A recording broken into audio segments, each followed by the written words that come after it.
Good morning students. उम्मीद है आप सब लोग ठीक होंगे और अपने एग्जाम्स की तैयारी अच्छी तरह से कर रहे होंगे, अच्छे मार्क्स लेकर पास होंगे। जैसे कि आप लोगों को पता है कि पहले जो आपने पेपर अटेम्प्ट करना था 70% था, 30% कट चुका था और 70% आपने पेपर को अटेम्प्ट करना था। अब एक और नोटिफिकेशन आई है बोर्ड की तरफ से, जिसमें कि आपको अब सिर्फ 60% ही आपने क्वेश्चन पेपर अटेम्प्ट करना है, बाकी 40% आपका सिलेबस कट चुका है। तो आप लोगों का काफी सारा सिलेबस कट चुका है। उम्मीद करती हूँ कि आप जितना भी आपका सिलेबस है उसको अच्छी तरह से तैयारी करेंगे और अच्छे मार्क्स, अच्छी परसेंटेज के साथ पास होंगे। अगर आप सिर्फ पास हो जाएंगे तो उस पास होने का कोई फायदा नहीं होता है। आजकल कंपटीशन का जमाना है, तो आपके मार्क्स अच्छे होने चाहिए, तभी आपको आगे कहीं अच्छी जगह एडमिशन होगी और आप कहीं अच्छी फील्ड में जा सकेंगे। इसलिए आप मेहनत करके पास होइए, सिर्फ पास नहीं हुए परसेंटेज के साथ पास हो जाइए। ठीक है, आज हम प्ले करेंगे क्लास 12th का बॉक्स एंड कॉक्स। काफी सारे बच्चों ने इसके लिए कमेंट्स किया था कि मैम इसका वीडियो बना दीजिए, खासकर श्रीनगर के बच्चे। तो आज इससे पहले मैंने इसके पीछे जो लेसन था इंक्लिंग्स फ्रॉम द डार्क पोइम थी, उसका वीडियो बनाया था। आज मैं आपके साथ बॉक्स एंड कॉक्स प्ले है, जो कि जॉन मैरिसन मॉर्टन द्वारा लिखा गया है, इसको आपके साथ आज डिस्कस करूंगी इस वीडियो में। चलिए शुरू करते हैं। Mrs bouncer, A London lodging housekeeper, is living an apartment to a double tenant, to Box, a printer on the daily newspaper, and to Cox, a hatter, the former occupying a room during the day, the later in the night. Actually ये जो scene है जहाँ पे एक घर का है, जो घर किसका था? मिसिस बॉन्सर का। ये जो पूरी कहानी है कहाँ की है? लंदन की। जिनका वो घर था, उन्होंने अपने घर में दो किराएदार रखे हुए थे अपने रूम्स के बीच में। उनका नाम क्या था? एक का नाम बॉक्स था, दूसरे का नाम कॉक्स था। जो बॉक्स था, लेसन में जैसे नाम ही लेसन के नाम से पता चलता है, बॉक्स एंड कॉक्स। जो बॉक्स था वो एक प्रिंटर था। वो कहाँ काम करता था? एक न्यूज़पेपर में काम करता था। न्यूज़पेपर वालों का काम रात को ही होता है, प्रिंटिंग जो होती है वो रात को उनका काम होता है, क्योंकि सुबह न्यूज़ पेपर प्रिंट होकर लोगों के पास जाता है। तो बॉक्स कहाँ न्यूज़पेपर में काम करता था और उसका काम रात का था। और दूसरा आदमी कौन था? कॉक्स, ये हैटर। वो कहाँ काम करता था? एक फैक्ट्री में, जो क्या बनाती थी? हैट्स, टोपियां वगैरह। The former occupying A room during the day. जो फॉर्मर, जो पहला वाला था, वो कब आता था? वो रात को काम करता था, वो दिन को आता था। तो वो दिन को रूम ऑक्युपाई करता था। और जो कॉक्स था वो कब? वो रात को। वो उसका दिन का काम था तो वो रात को आता था। तो होता क्या था, वो शिफ्टों में काम करते थे। मीन्स एक का रात की शिफ्ट थी, एक की दिन की शिफ्ट थी। जब दिन वाला चला जाता तो रात वाला आ जाता, जब रात वाला चला जाता तो दिन वाला आ जाता। They usually meet up on the lodging house stairs when one comes in from work while the other goes out, but neither has any idea that Mrs. Bonser leaves her room to the other. अब वो usually कहाँ meet करते थे? जहाँ वो रहते थे उस घर के स्टेयर्स, मैंने उनकी सीढ़ियां जो थी वहां पे वो आते जाते मिलते थे। जब एक काम से वापस आ रहा होता था तो दूसरा काम पे जा रहा होता था। तो वो तकरीबन वो घर की सीढ़ियों में आमने सामने मिलते थे। Cox, suspicious of the Mrs. Bonser's use of his flat during the day, complains to her that his call continues.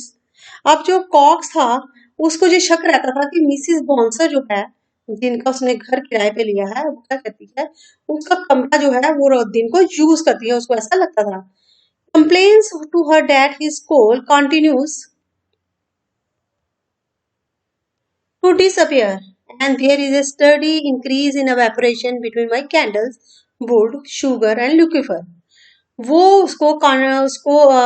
बोलता रहता था मिसिस बॉन्सर को कि वो उसकी जो कैंडल्स हैं वो क्या करती हैं, वो भी कम हो जाती हैं जैसे किसी ने जलाई हो।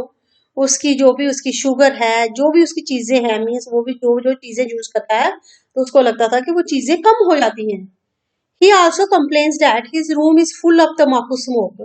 और वो उनको हमेशा बोलता रहता था कि मुझे ऐसा लगता है कि मेरा कमरा तम्बाकू के जो धुआं है उससे भरा रहता है। Mrs. Monser gives a never number of excuses, including that Box, who she says occupies the attic, is a persistent smoker and that his smoke has to come down the chimney. तो Mrs monster उनको क्या excuse देती थी, उनको बोलती थी कि जो बॉक्स है who she says occupies the attic, attic होता है घर के ऊपर एक रूफ के ऊपर कोई कमरा, तो वो कहती है कि वो जो ऊपर वाला कमरा है वो जो आदमी है वहां पे रहता है और वो बड़ा स्मोकर है, मतलब वो लगातार स्मोकिंग करता रहता है और उसका जो धुआं है स्मोक का वो लगता है कि चिमनी के जरिए वो नीचे आ जाता है, वो उसको ऐसा करके उसको टालती थी। Cox leaves for his work at the hat shop and on the stairs passes Box. Cox अपने काम पे चला जाता है, जो कौन सा काम करता है, हैट की शॉप पे। And on the stairs passes box, और जब वो सीढ़ियों से गुजर रहा था तो बॉक्स उसको मिलता है। Who returns from the night shift to the newspaper printer, जो कि अपनी रात की जो शिफ्ट थी उससे वो वहां से होके वापिस आ रहा होता, अपने काम को खत्म करके वहां पे वापिस आता है। Box has brought home with him a chicken leg that he prepares to cook at once. अब बॉक्स ने जब अपने घर में वापस आता है तो वो क्या करता है, अपने साथ एक चिकन लेग लेके आता है जिसको वो सोचता है कि मैं इसको जल्दी जल्दी बना के खाऊंगा। He lights the fire, वो आग को जल्दी जल्दी जलाता है। Is indignant that his matches were used and his candles burnt below. अब वो ध्यान देता है कि उसकी जो मैचस्टिक थी वो किसी ने यूज की है, उसको ऐसा लगता है कि किसी ने इसको यूज किया है और उसकी कैंडल जो है वो भी जली हुई है, मतलब जितनी उसने जलाई थी उससे वो कम है।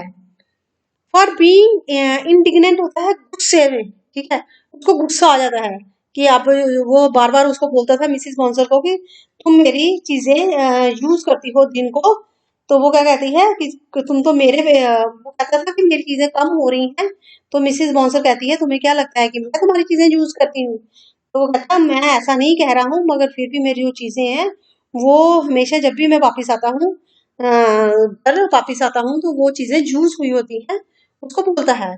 For being at home only during the day, वो कहता है मैं तो दिन को घर आता हूँ, ठीक है, दिन को तो कैंडल जलानी नहीं होती, तो फिर वो मैं रात को तो होता ही नहीं घर पे, तो कैंडल कैसे अपने आप कम हो जाती है। He suspects Mrs. Bonser of these depredations, और वो उस पर शक करना लगता है, जो जो भी बातें वो बताती रहती है तो उसको लगता है यही कुछ गड़बड़ करती है। Leaving his chicken leg to cook, he goes to bed for a short nap. अब वो अपनी चिकन लेग जो अपने साथ लाया था उसको वो क्या करता है, उस पे गैस पे चढ़ा के बनने के लिए, तो कहता है चलो मैं इतनी देर जितनी देर बनती है तो थोड़ा सा नींद का झोंका ले लेता हूँ। Cox returns having been given the day off by his employer. तो आज के दिन क्या हो जाता है, ऐसा तो क्या होता था कि बॉक्स आता था कॉक्स चला जाता था, कॉक्स दिन एक रात का काम करता था एक दिन का काम करता था, तो वो एक्चुअली कभी भी मिलते नहीं थे। मगर आज उल्ट हो जाता है, जो कॉक्स था वो अभी तो गया था, बॉक्स ने उसको जाते भी देखा था, तो मगर वो थोड़ी देर में वापस आ जाता है क्योंकि उसका जो एम्प्लॉयर था जिस दुकान पे वो काम करता था उसने आज उसको छुट्टी दे दी, इसलिए वो घर वापस आ जाता है। अब सिचुएशन क्या हो जाती है, बड़ी awkward, क्योंकि दोनों एक ही कमरे में पहुंच जाते हैं और मिसिस बॉन्सर के लिए ये बड़ी मुश्किल का समय आ गया। He bought a mutton chop and going to cook it on the gridiron. वो पहले को बॉक्स जो होता है वो अपने लिए एक वो लेके आया था लेग बनाने के लिए, अब जो बॉक्स था वो भी अपने लिए एक मटन चॉप लेके आता है कि मैं भी उसको बनाऊंगा और खाऊंगा। अब तो जैसे ही वो घर के अंदर एंटर करता है, found the fire already lit and the chicken leg on the grid iron. अब वो देखता है कि जो गैस है जिसपे उसने पकाना था वो तो ऑलरेडी जल रही है और उसके ऊपर एक चिकन लेग पड़ी हुई है। He removes it, puts his chop in its place. अब उसने क्या किया, उसको वहां से हटा दिया, उसको गुस्सा आया कि जब मैं जहां से चला गया हूँ तो उसको लगा कि मिसिस बॉन्सर ने क्या किया है, अपनी जहाँ पे खाने की गैस पे अपनी चीज चढ़ा दिया बनने के लिए, तो जल्दी जल्दी से उसने वो जो चिकन लेग थी उसको वहां से हटाया और अपनी जो चॉप थी उस जगह पे रख दी। And hurries to adjustment room for a plate, और साथ वाले कमरे में चला जाता है अपनी प्लेट लेने के लिए कि मेरा जो है चॉप वो बन जाएगा और मैं खाऊंगा। The slamming of the door awakens Box, who, remembering his chicken, leaps out of the bed and finds the chop where he left the chicken leg. अब एकदम से क्या हो जाता है, कमरे का दरवाजा खुलता है, एकदम मैंने खुलना, बॉक्स जो कि चिकन लेग को गैस के ऊपर छोड़ के सो गया था थोड़ी देर के लिए, अब वो उठ जाता है, उसको एकदम से याद आता है कि मैंने चिकन लेग वहां रखी है तो कहीं वो जल ना जाए, तो वो एकदम से क्या करता है, उठ जाता है और जल्दी से रसोई की तरफ जाता है अपनी चिकन लेग को देखने के लिए। तो क्या देखता है वहां पे, finds a chop where he left the chicken leg. अब वो देखता है कि वहां पे तो क्या है, मटन चॉप पड़ा हुआ है उसके ऊपर और उसकी चिकन लेग वहां पे नहीं है। He angrily seizes the chop, flings it out of the window. अब उसको इतना गुस्सा आ जाता है, वो एकदम से वो मटन चॉप उठाता है और विंडो से उसको बाहर फेंक देता है कि ये मिसेस बॉन्सर हमेशा अपनी चीजें यहाँ पे पका पका के हमारी गैस खत्म करती है। उसको बहुत गुस्सा आता है, तो वो क्या करता है, उसको उठाता है और बाहर फेंक देता है। And leaves the room to pick up a plate. अब वो अपना अपनी चिकन लेग होती है वो फिर से गैस पे चढ़ाता है और कमरे में जाता है अपनी प्लेट लेने के लिए। कॉक्स रिटर्न्स, इतनी देर में क्या हो जाता है, अब फिर कॉक्स वापस आ जाता है रसोई में। Cox returns and instead of his chop he discovers the rasher that follows the chop. अब कॉक्स क्या देता है, वहां पे भी क्या है, अब उसकी चॉप की जगह वहां पे चिकन लेग पड़ी हुई है। अब कॉक्स भी क्या करता है, वो जो चिकन लेग पड़ी थी उसको अपनी वो चॉप नहीं मिलती तो वो भी वो चिकन लेग उठाता है और खिड़की से बाहर फेंक देता है। Box and Cox meet. आप क्या होता है, दोनों एकदम से वो भी प्लेट लेके वहां रसोई में पहुंच जाता है, इसी देर में कॉक्स भी अपनी प्लेट लेके रसोई में पहुंच जाता है। एकदम से दोनों मिल जाते हैं तो बड़े हैरान हो जाते हैं कि वो उसके रूम में क्या कर रहा है। तो वो क्या कहते हैं, each imagining the other to be an intruder. अब एक दूसरे को इस तरह से देख रहे थे कि जैसे कि वो उसके घर में घुस आया हो।